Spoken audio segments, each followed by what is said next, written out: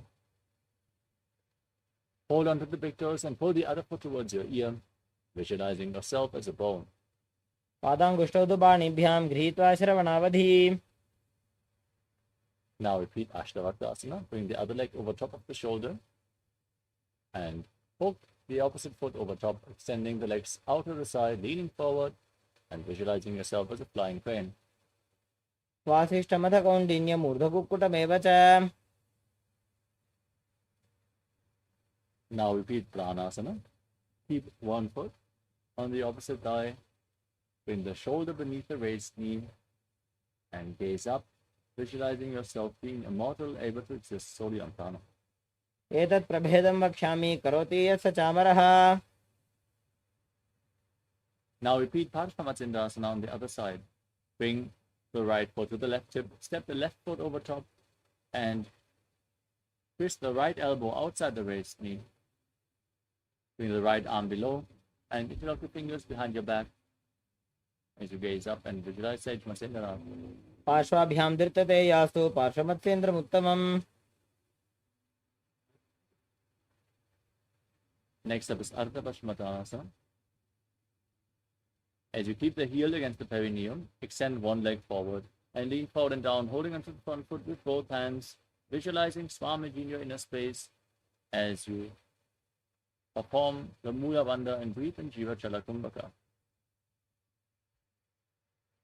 एकं पादं प्रसार्य एकं पादस्य पार्श्वनासीवनी सम्पीड्य.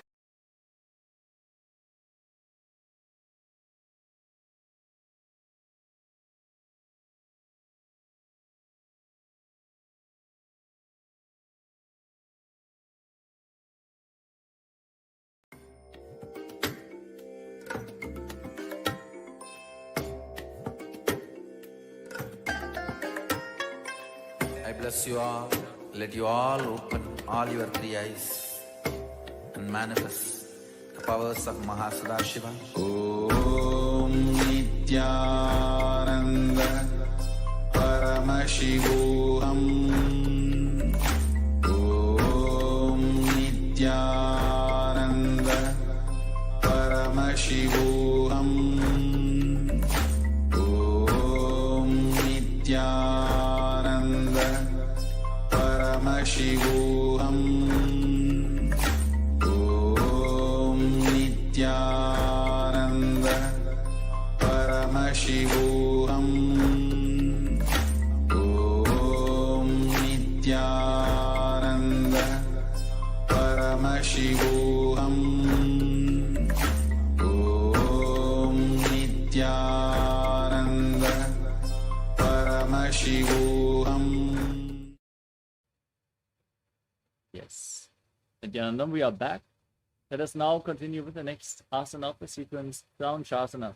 Now bring the right foot outside of the hip and hold onto the left foot with both hands, extending the left leg in front of your face.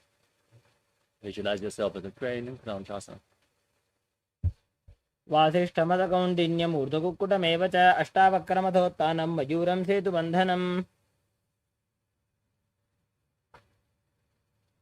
Now repeat Ardha Paschimottanasana on the other side. Now bring the left heel against the perineum and lean forward and down. एकं पादं प्रसार्य एकं पादस्य पार्श्वनासीवनी सम्पीड्य. Now repeat Crown Shasana on the other side. Bring the left foot outside the hip and lift the right foot in front of your face as you visualize yourself as a crane, Crowncha. उत्तानपादं क्रौञ्चं च मरीचिं वीरभद्रकं नटराजं त्रिकोणं च सुप्ताङ्गुष्ठप्रसारणे. Next up is Swastikasana. Now sit in a comfortable cross-leg position with your feet in between the thighs and calves. As you keep your hands on the respective knees, gaze to your nose and embody peace, well-being, good fortune and prosperity. Visualize the swastika. जानोर्घोरन्तरे सम्यक् कृत्वा पादतले उभे. Next up is Gorakshasana. Now, from the same posture, cover your heels with your hands. Gaze to your nose. And tuck your chin to the chest as you visualize the great sage Goraknath, founder of the Natha Yoga Hindu Sampradaya. जानुर्वोरन्तरे पादौ उत्तानौ व्यक्तसंस्थितौ गुल्फौ छाच्छाद्य हस्ताभ्याम् उत्तानाभ्यां प्रयत्नतः. The next asana is Bhagasana 2. Bring the left heel against the perineum and place the right foot onto the left thigh. Gaze to your third eye. Visualize Swamiji. Meditate on Arihanta, the enlightened one, the Lord. As you inhale all the way and cover your face with your hands, close your lips with your little fingers, nostrils with your index finger, with your ring fingers, eyes with index and middle fingers, and your ears with your thumbs. वामपार्ष्णौ बुधं संस्थाप्य दक्षाङ्ग्रिवामजगणे. Next up is Yogasana 2. Place your feet onto opposite knees. Then place your hands at the side of your body, palms facing up. Gaze to your nose, visualize Swamiji, and breathe in Kakachanchukumbhaka. Roll up your tongue and inhale through the rolled up tongue as you stick your tongue out and keep your mouth in the shape of the beak of a crow, exhaling through your nose.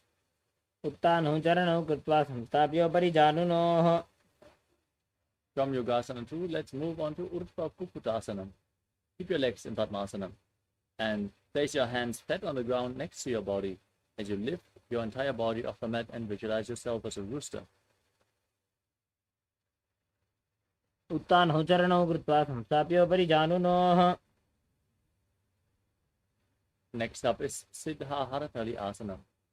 Keep your legs in Padmasana and place your arms in between the legs. Don't lift your body up.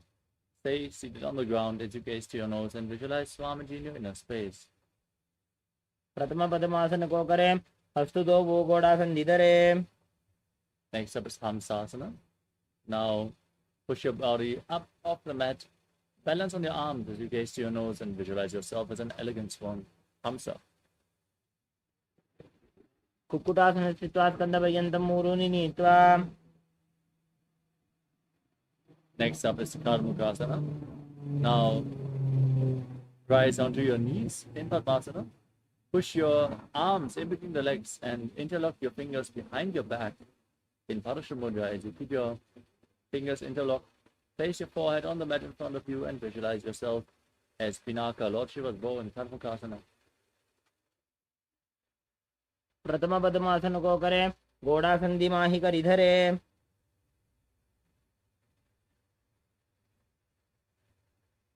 Next up is Kurmasana 2. As you sit in Padmasana, bring your arms in between the legs and bend your elbows so you can hold onto your shoulders. Now visualize yourself as a turtle with a stable body and mind to live for hundreds of years. प्रथम पद्मासन को करें, घोड़ासन दिमाही कर इधरे. Next up is Granthi Vedasana. From the same posture, now tuck your chin to the chest. Gaze to your nose. Rejoice. And when you're sitting in Shiva's secret knot posture, Granthi Vedasana. अथ पक्षे नीलकण्ठ ग्रन्थिभेदासनं शुभम्. Now roll onto your back in the same position as you hold onto your shoulders with your hands. Gaze to your nose and embody a turtle laying on its back in Uttana Kurmasana. Kukkutasana बन्धस्थं कराभ्यां धृतकन्धरम्. Now pick yourself back up into Padmasana as you bring your hands in between the legs, placing one palm flat on the mat, holding onto its wrist with your opposite hand, lifting your entire body off the ground, balancing on one arm as you visualize yourself as a rooster in Pangu Kukutasana. Kukkutasana स्थित्वा एकेन हस्तेन अन्यस्य मणिबन्धं धृत्वा. Place the other hand on the mat, lift your body off the ground, repeat Pangu Kukutasana on the other side. Kukkutasana स्थित्वा एकेन हस्तेन अन्यस्य मणिबन्धं धृत्वा. Next up is Vridrasana. As you sit in Padmasana, lean forward and place your elbows on your toes. Interlock your fingers in Parasha Mudra. Rest your chin on your fingers and press your thumbs against your throat as you visualize you have gone beyond all of greed and covetous in Vridrasana. जानुर्वोरन्तरे पादौ उत्तानौ व्यक्तसंस्थितौ गुल्फौ छाच्छाद्य हस्ताभ्याम् उत्तानाभ्यां प्रयत्नतः. Next up is Padmasana 3. Now place the backside of one hand over top of the other, keeping your hands in the lap with the palms facing up. Gaze to your nose as you visualize Swamiji in your inner space and engage all three bandhas, Mahamudra Bandha. उत्तानो चरणो विधाय विधिवत् शक्ति स्थितो योगिरात्. Next up is Padmasana 4. Keep your hands on the knees. Engage the Mula Bandha. Gaze to your nose and visualize Paramashiva in your inner space as you chant the Mahavakya Om Nithyananda Paramashivoham. पद्मासन एतत् पद्मासनं कुर्यात् प्राणवायु प्रसिद्धये शुभासनं सदा ध्यायेत् पूरयित्वा पुनः पुनः. Next up is Karmukasana 2. Now keep one hand on the respective knee and hook the other hand around the big toe in Prana Mudra, moving the big toe round and round as you visualize yourself as Pinaka Lord Shiva's bow. And then after some time change the toe, move the other toe round and round in Karmukasana 2. अथान्यासनमावक्षे योगपूरकरक्षणात्. The next asana is Karmukasana 3. Sitting in Padmasana. Now cross your arms behind your back and hold on to the big toes in Prana Mudra. Reach for your feet as you gaze to your nose and visualize yourself as Pinaka, Lord Shiva's bow. कार्मुकासनमाक्षित्य उदरे पूरयेत् सुखं तदवायुर्वसो जाति कालेन सूक्ष्मवायुना.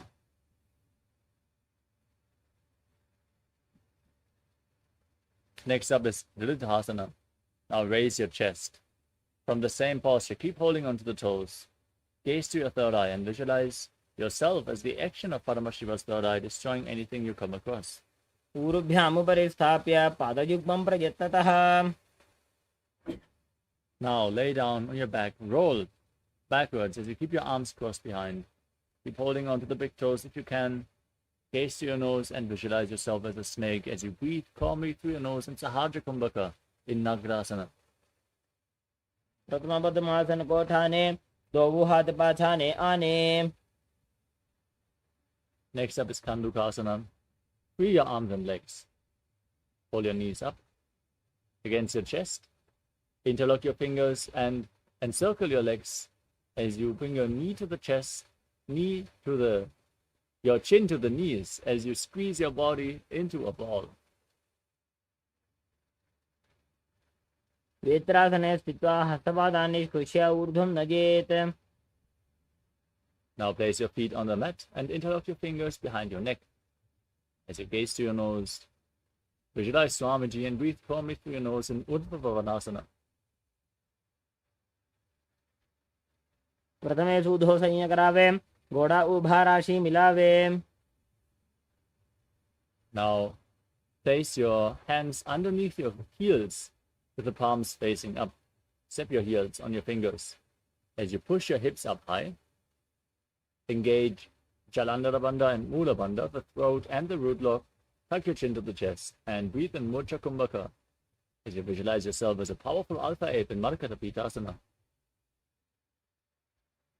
उत्तानशयनं पादतले उत्तानहस्तयोः स्थापयेत्. Now support your lower back with your hands as you raise your hips up high and then straighten your toes forward. Extend your legs as you rest your entire body weight on your elbows. Gaze to the nose and visualize Swamiji in Uttana Shikhipita.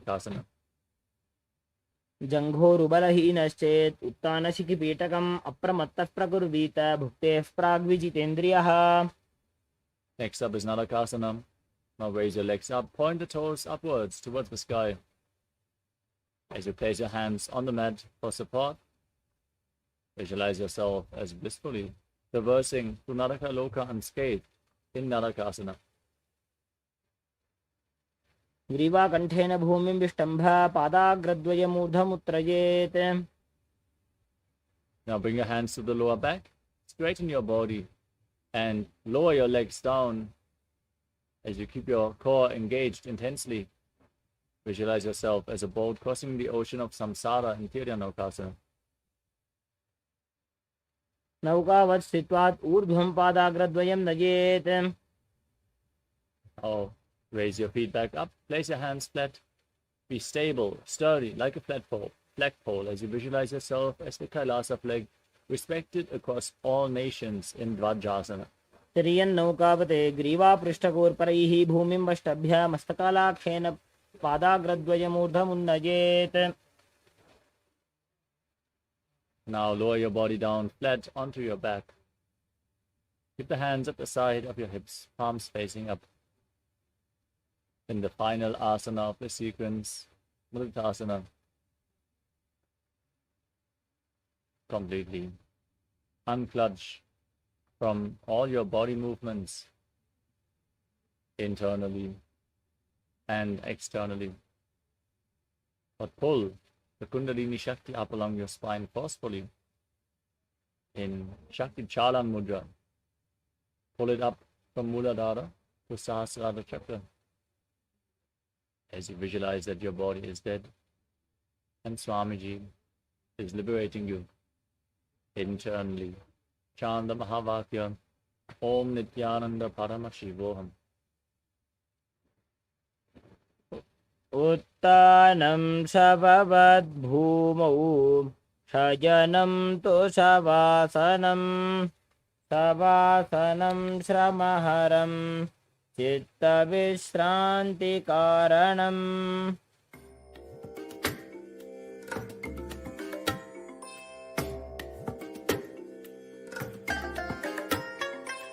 I bless you all.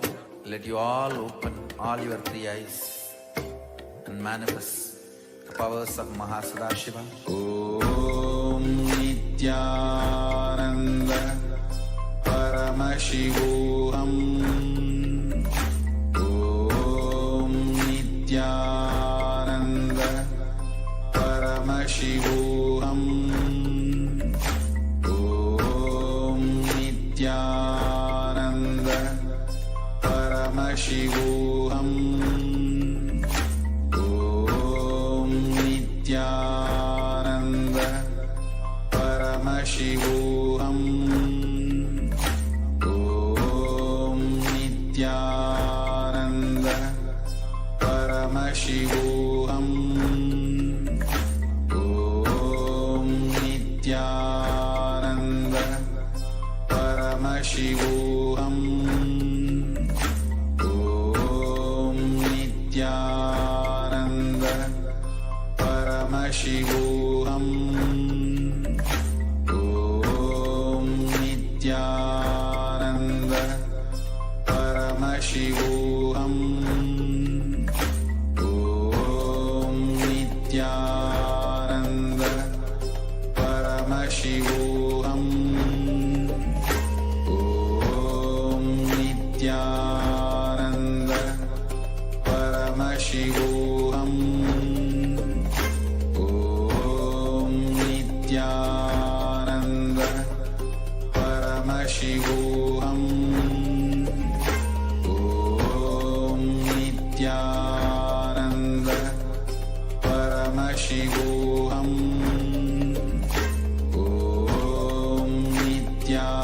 Nithyananda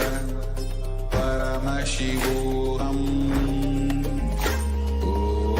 Om Nithyananda Paramashivoham. Om Nithyananda Paramashivoham. Om Nithyananda Paramashivoham. Om Nithyananda Paramashivoham. Om Nithyananda. Now, very slowly, bring awareness to your body. Come back to your body.